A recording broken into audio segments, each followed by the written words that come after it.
Douglas will be our first answerer.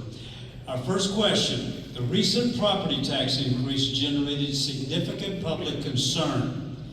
To show voters your specific approach to fiscal planning, what exact cuts would you have proposed and to which specific county departments to reduce or avoid this property tax increase while ensuring taxpayers still receive value for their money? Thank you, Steve. First off, I voted no on the tax increase or the tax property increase because it was too big of an increase. We may have needed a little bit, but I don't think we needed the amount that we got out of it. I think it was an overreach, just to be completely honest. Each department works on a tight budget to start with. There are some that can stand to cut more than others. One thing that we could have definitely done was look at what we give our nonprofit organizations. There were some things that we worked on that we should have looked at maybe cutting. There was things there that just didn't make to me, what we were doing. I think it was an overreach. I think we should have asked for each department to cut a little bit and to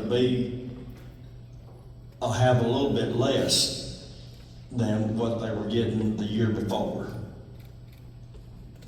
Thank you, sir. All right, Troy Frassrand. Well, I also voted no on the property tax increase. And although, it takes a property tax, that's one thing I hate paying in this county is the property tax. Because you really never truly own your land. You always have to rent it, basically.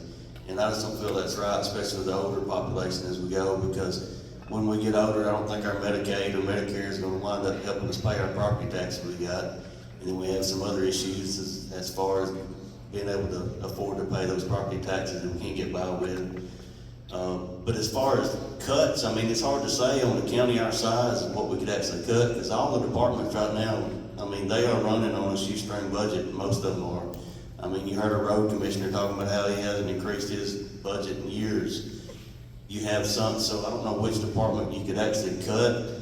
I know nonprofits is one of them, but then you get into some social issues there that it's hard to take away from one and not take away from the other. And then if you're only cutting, easy terms, if you're cutting $1 here and $1 there, it's hard to make those others balance out and be able to provide the services I think that you need. So it's hard to determine actually which departments need to be cut as far as to tighten up when they're already running pretty tight. Thank you. Thank you, sir. Daniel Eldridge. When you're in a leadership role, let's say you're in a business, you never get any choices on your desk that are, a good option versus a bad option. Those are easy to make.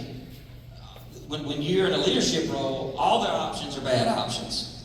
And so what you've got to do is you've got to look and determine which is the least bad. That was really the situation that we were in a couple of years ago. What had happened was the previous county commission had given a 10% across the board pay raise to our county employees. I'm not saying they didn't need them. They were underpaid. But the problem was this was a recurring cost without recurring revenue. So it had put us in a deficit position of $2 million a year. At the time, our fund balance, which is basically our savings account, was about $8 million.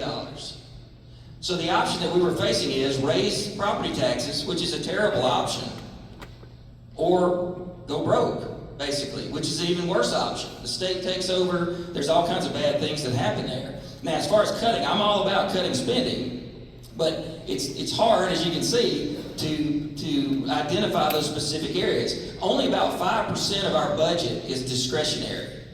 And on about a $20 million budget, which is the piece that we actually control, there's other things about the education budget and the solid waste. We control about $20 million, so that's about $1 million. So you can cut 100% of all of our nonprofits and you're still down $1 million.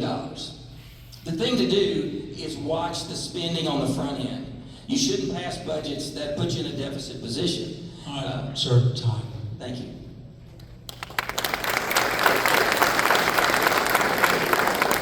Second question, and Troy Frassrand, you were first up for this one. Oh, wait a minute, I didn't do you yet. I was so excited about his numbers. And Daniel did have a couple good points. I certainly, that day, that vote wasn't the worst part of that. It was the lack of foresight 4 years, 8 years, 12 years before that particular vote. Now, that's what you have to approach, and he made that point as well. You address that along the way, and it's not so hard. I mean, even if it was 2, nobody wants an increase, but if it's 2% and skip ahead so many years, I mean, that's a little more bearable. You don't have near as many problems, near as many complaints.